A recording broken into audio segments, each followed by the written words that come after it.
একসময় বসরায় এক ধনী বণিক বাস করতেন। তার অগাধ ধনসম্পদ ছিল, বহু দাসদাসী ছিল এবং তিনি বিলাসবহুল জীবনযাপন করতেন। কিন্তু তার মন ছিল সর্বদা অস্থির। তিনি কেবল আরও সম্পদ আহরণের চিন্তাতেই মগ্ন থাকতেন।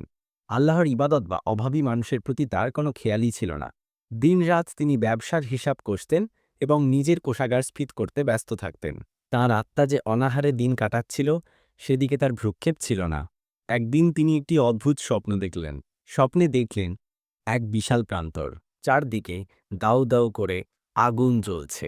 তিনি প্রাণের ভয়ে দৌড়াচ্ছেন, কিন্তু আগুন তাকে তাড়া করছে। হঠাৎ তিনি দেখতে পেলেন আগুনের মধ্যে দাঁড়িয়ে আছে তার বিশাল সম্পদ, তার দালান কোঠা, তার ব্যবসার হিসাবের খাতা, সবকিছু আগুনে পুড়ছে। তিনি আর্তনাদ করে উঠলেন। ঠিক তখনই স্বপ্নে দেখলেন দূরে এক শান্ত সবুজ বাগান। বাগানটি ফল ফুলে ভরা, ঝর্ণা বয়ে যাচ্ছে। আর সেই বাগানে বসে আছেন একজন অতি সাধারণ পোশাক পরা বৃদ্ধ।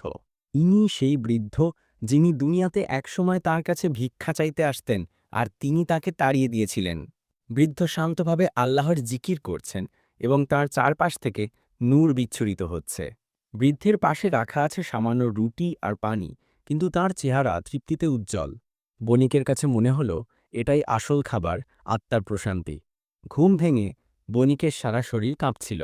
তিনি বুঝতে পারলেন দুনিয়ার ধনসম্পদ কেবল দেহকেই তৃপ্ত করে, আত্মার জন্য তা কেবল আগুন। তিনি সেই মুহূর্ত থেকে আল্লাহর দিকে ফিরে এলেন, তার সম্পদ অভাবীদের মাঝে বিলিয়ে দিতে শুরু করলেন এবং আল্লাহর ইবাদতে মনোনিবেশ করলেন। তার মন শান্ত হল, আত্মার ক্ষুধা মিটল। তিনি বুঝলেন প্রকৃত সম্পদ হল আল্লাহর সন্তুষ্টি এবং আত্মার প্রশান্তি।